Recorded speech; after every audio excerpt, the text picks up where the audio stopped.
Welcome to our podcast, Firewalls and Flashpoints, where we talk about building resilient organizations or lasting personal wealth. Everyone gets excited about the growth phase, the marketing, the expansion, the scaling, but the reality is without a bulletproof foundation of financial literacy, internal controls, and governance, rapid scaling is just accelerated path to financial drainage. Today, we are having an incredible guest who teaches exactly how to master the rules of capital.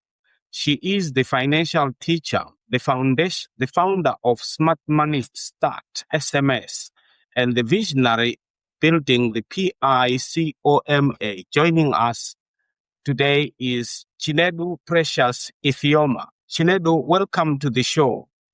Thank you, Mr. Oscar. It's nice to have you again, and it's nice to be here again. Thank you. As you have already introduced me as financial teacher, and thank you for having me on the show. Thank you. So, Chinedu, as a mobile accountant, you get a rare look at the hood of many growing businesses. In your experience, what is the single most common leakage point where small businesses bleed money without realizing it? And how can an entrepreneur build an immediate firewall against it? Thank you for the question. Earlier I've said it, most businesses join financial money, their business money with their personal money. So single biggest money leak I see is not fraud. I say it's not even bad luck. It's business owners treating their business accounts like their personal account. Once funds are mixed, you lose real-time visibility into the business. And most times you don't see the issues that is going on in the business because your personal account, let me use an instance, someone is using his car to transport food items. Let's say he sells food at what is called a pop-up shop. And he transports Yeah. food items to the pop-up shop. And from the pop-up shop, he also goes for his personal business. That is something that is supposed to be taken from his personal account, but that fuel or the gas that was put into the car is meant for the business, but now has to go into personal runnings, and the calculation of that cost is not being removed. Also, some people take money from their business first, especially if it's not yet a standard business that cannot operate without the owner of the business being Yeah. present. Sorry. Most times they take money from their operational cost and their capital to solve personal problems. So once funds mix, you lose real-time visibility into what the business is actually spending and earning. You can't tell if the business is profitable or if you are just cycling personal cash through it. Sometimes Thank, it's either they lose a lot of personal money while trying to hold on the business because the money generated from the business cannot run the business itself, or they take from the business money into their personal account. thank you, Chinedu. Thank you for pointing out that. That's very, very special. Now, my other question today is through the Parenting Academy, you bridge families' dynamics with real world economic preparation. Why do you view early financial literacy as the ultimate generational defense system? And what happens to a young adult's future when a family leaves financial governance completely out of their own curricula, out of their home curricula? Okay, so let's use an example. In the mathematics class of today, especially in Nigeria where I come from, there's a Yeah. formula in mathematics called almighty formula and differentiation formula. It's mostly taught in further math and in mathematics. But sometimes most of these students are not being incorporated into understanding how to solve that mathematics and calculating their interest in businesses in the future, or calculating a loss when they spend money unnecessarily. Most families teach kids to read, to drive, to cook. To treat money as a taboo or adult topic, most families rather talk about easygoing topics at home than bring up money conversation because they always say the child is not ready for it, or the term Yeah. is always used, he's just a child. So I don't know if you've experienced that, Mr. Oscar, where silence is the best answer most times than talking about important things. And most Well, without a I home do get curriculum, that. young You adults know, yeah, I love the way you frame the financial literacy out of a child's upbringing, and is equivalent of launching a highly sophisticated piece of software straight into production without any fire. It is Hmm. it is completely exposed to the very first economic shock, predator loan or market shift it encounters. So by introducing financial governance through early parenting, you aren't just teaching kids how to save money, you are installing a robust internal operating system. Yes, and to add to that, without a home curriculum, young adults hit financial adulthood. Their first Yeah, paycheck, the first loan they get, first credit card, like in the US, most times they just want to look for how money comes easily instead of creating a problem and instead of creating a solution to problems and solving those problems with their solution and gaining money from it. But they want easy money through credit cards and yeah, other form of loans with zero framework. So they learn by costly trial and error or by mimicking whatever financial behavior, good or bad, they silently absorb from their parents. Most times, a child always don't want to. There are two types of young adults that grow. The ones yeah, who are always mising money and don't want to use money for important things that will help them or invest because they're scared to lose, but they're just gathering money and stocking it. So they don't even take care of themselves because they have this trauma induce money mindset of I don't want my money to finish. And yeah. they're also the ones who are always spending because they lived in lack and did not understand how to break out from survival to sustainability and then building impact. Financial literacy isn't a nice skill to just have. It's a life governance. Just like teaching a child right from wrong, build their Yeah. moral compass, and also teaching money builds economic compass and the mindset of a child or a growing adult. And at Smart Money, the Parenting Academy, we are helping children grow into responsible adults for the future generation and also impacting them with an identity mindset of creating skills and solutions to problems where they can make impact. Thank you, Chinedu. What you actually do is you are giving them the critical risk assessment tools they need to navigate an increasingly complex economic landscapes. And if that also means that if we don't teach the next generation how to validate their own financial systems at home, the real world will exploit those vulnerabilities the second they step outside. Thank you for that point. So I will move on to my third question. We are talking about navigating the capital crunch. So the question is, when a business hits an unexpected microeconomic shock or a sudden liquidity freeze, chaos usually ensues.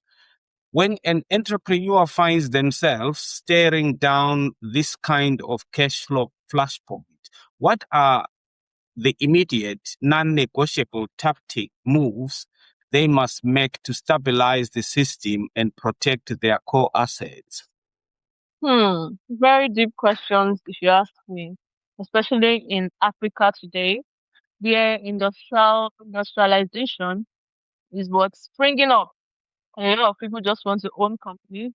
Meanwhile, some people like Dangote are industrializing Africa and the ecosystem of the economy.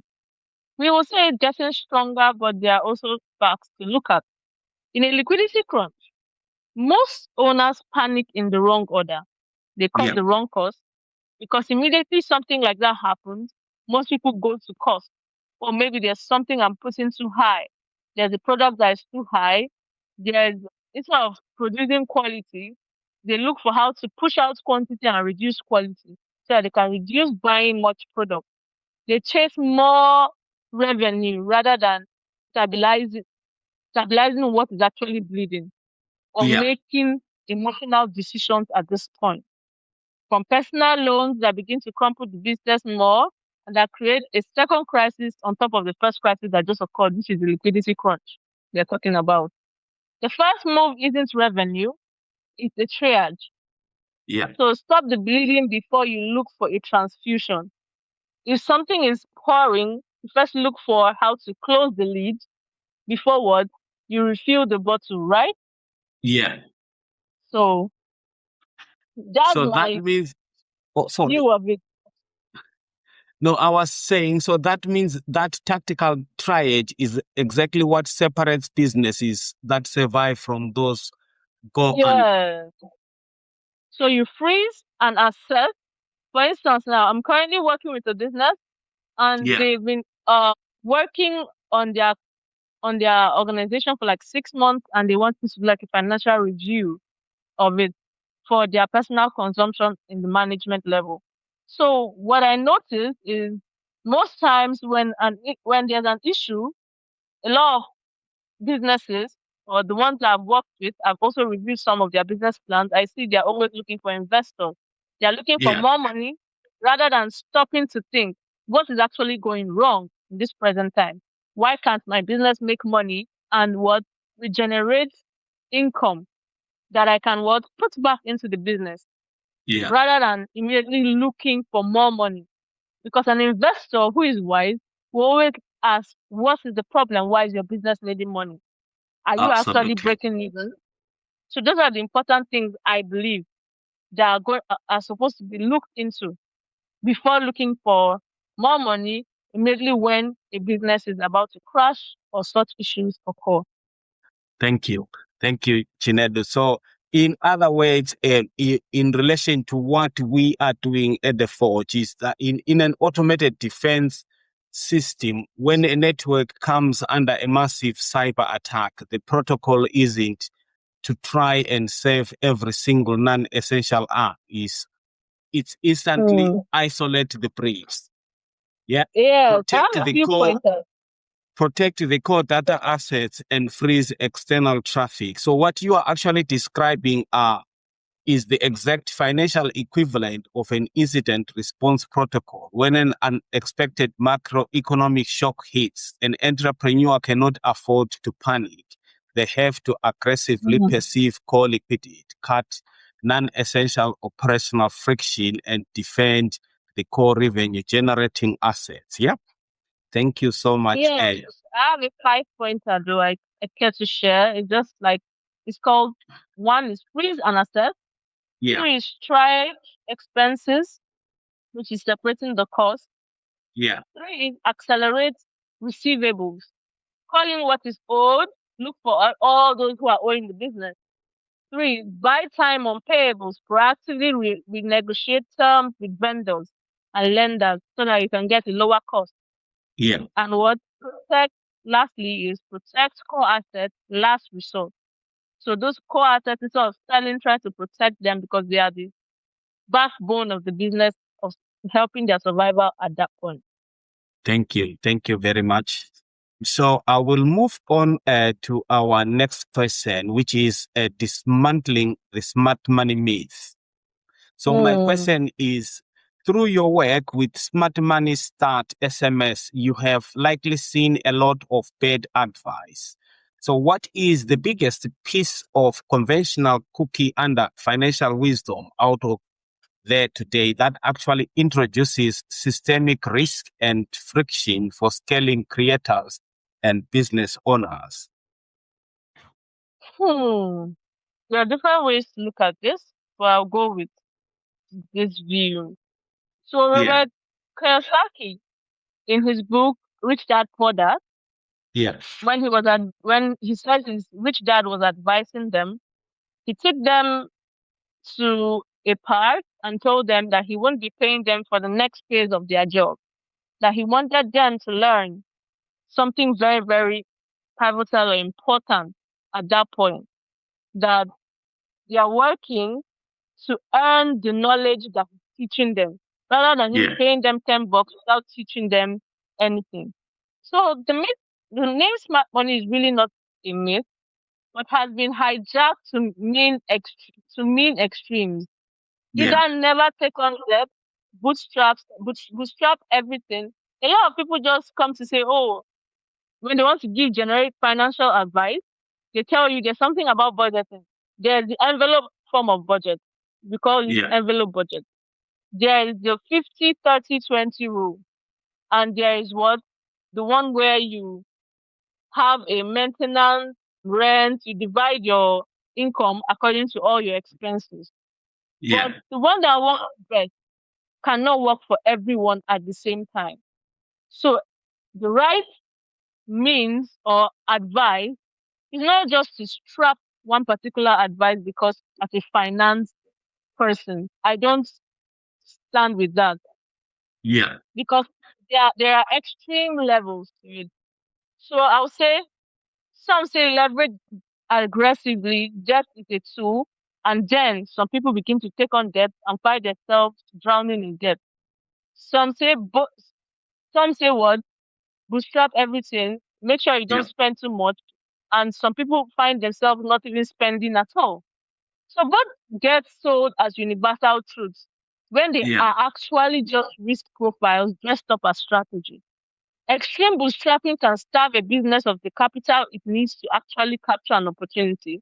You conserve cash so hard you miss the window to actually invest in the important things. Over leveraging without matching it to real cash for slow timing creates fragility. The business becomes fragile at that point. So one Thank slow you. month and one God service, and this begins to, dwindle. So it's just to find a balance in between. Yeah. So this means that the modern obsession with blitz scaling and taking on massive debt to project the illusion of growth is just a huge systemic risk. In physical Yeah. architecture, if you try to build a skyscraper on a foundation just designed for small bungalow, the entire structure eventually collapses under its own weight. Exactly. Not everything fits a particular organization. So it's just Yeah. find what fits you. I saw your work with smart money start brings back the critical act of structural integrity and sustainable Mm. pacing. True smart money isn't about how fast you can burn capital to scale. It's about ensuring your capital is insulated by robust risk management. It's better to Mm. build a resilient, highly validated foundation than a fragile empire that cracks at the first sign of economic friction. Thank you, Chinedu. So I will go on to my other point. This is about scaling the mobile economy and future proofing. So looking Mm. at the vast evolving financial landscape across Africa and Nigeria, for instance, and other African countries, what is one major microeconomic flashpoint on the horizon, and how can everyday people build proactive automated defenses to insulate their wealth against it today? The financial terrain in Nigeria and across Africa is fast moving, especially the informal economy, where there are no formal, it's not like a formal job, but it's just like a person having a myriad of jobs put together to make their gross income per month. Africa is moving fast. Currency volatility, inflation pressure, and rapid shift toward mobile first and digital financial system. Now, there's even a digital pandemic going on where Yeah, everybody is coming up with different financial tech solutions in quote, in their mind. That is what is important.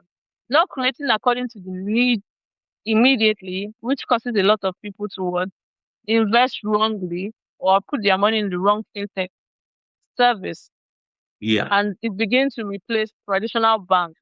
And But sometimes just the system of traditional bank is sorry. no, go on. Okay, the system of traditional banks is trusted, but sometimes these fintech solutions present themselves as what, the fast-paced and easygoing digital solution, and most people are looking for what will give them immediate response. Yeah, So my first point is macro pressures like Currency devaluation and inflation does not just erode savings sitting in cash. They punish anyone who is actively managing their money exposure. At the same time, the fast pace of digital finance creates opportunity, but also new blind spots, unfamiliar risks in new platforms, scams, exploiting the speed of adoption. Most Yeah. people want things fast. They want it to be done in quality, but at a speed that will cause them to crash. That is the problem. And the fintech that are presenting themselves as, easygoing solutions are not sometimes breaking down these things or having like a class or a session or a note by to say, oh, this is what is going to go on with your money. This is how this is going to go on. So it takes people like us to come and like break down certain terminologies, re-educate the society. Not everything is believable on social media, and not every fintech app is the solution. And Yeah. reinforming them on what is important and what to look out for.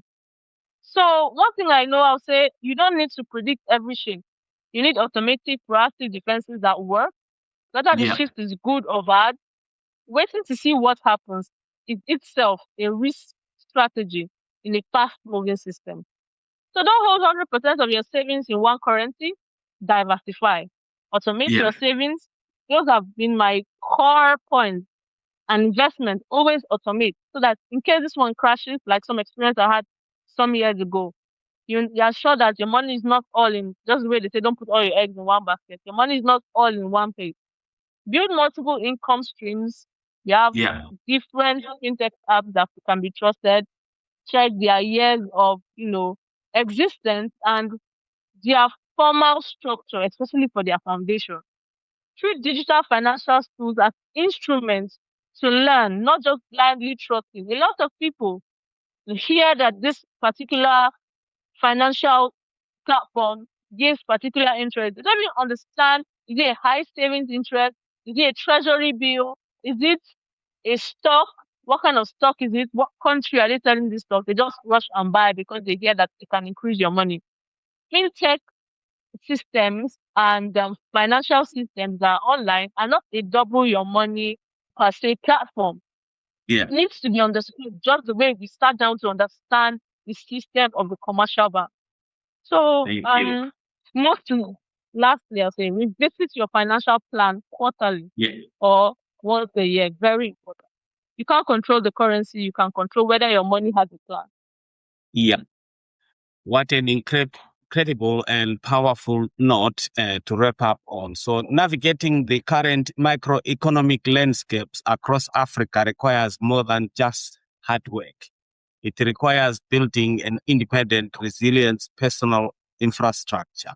So, when you talk about using mobile money systems, diversifying assets, and leveraging automated savings to outpace inflation and currency shocks, what you are really describing is building localized iron dome for your personal wealth. By automating these financial defenses every day, people don't just become passive victims of microeconomic flashpoints. They actively insulate their sovereign future. Chinedu, you have given our audience an absolute masterclass in economic resilience today. Thank you. Thank you for coming to our podcast, Firewalls and Flashpoints. And what I can say is, what can you tell our listeners today? What have you brought for them? Well, if there's one thread running through everything we cover today, it is this. Money problems really Yeah. start as money problems. They start as visibility problems. Not knowing where the leak is, not knowing how to identify it, not knowing where the risk is, and not seeing the crunch coming until it's already there. My work, whether it is with a small business or a family, or even at a kitchen table, is always to build the firewall before the fire, not after. So that's what smart money actually means. And at the end, Build the firewall, not after. build the firewall before the fire. and not after the fire. Yeah. Absolutely. Absolutely. I love that.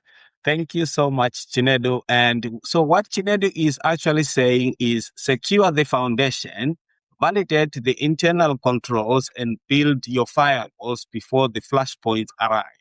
Like I said, you have given our audience an absolute masterclass today. You have reminded us that whether we are managing an enterprise network or an organizational ledger, structural integrity is non-negotiable. True financial sovereignty isn't just about how much capital you generate. It's about the governance frameworks you put in place to protect and pass it on. So thank you so much for bringing your immense brilliance, your clear-eyed expertise, and your passion to firewalls and flashpoints tonight. It has been an absolute privilege having you on the show. Likewise, Mr. Ofta, I appreciate you. For everyone tuning in, make sure you follow Chinedu-Ithioma on LinkedIn and check out her incredible work she is doing with Smart Money and the Parenting Academy. So don't let your systems bleed in silence. Stress test your architecture, protect your capital, and we will see you on the next episode of Firewolves Flashpoints. Stay secure, everyone.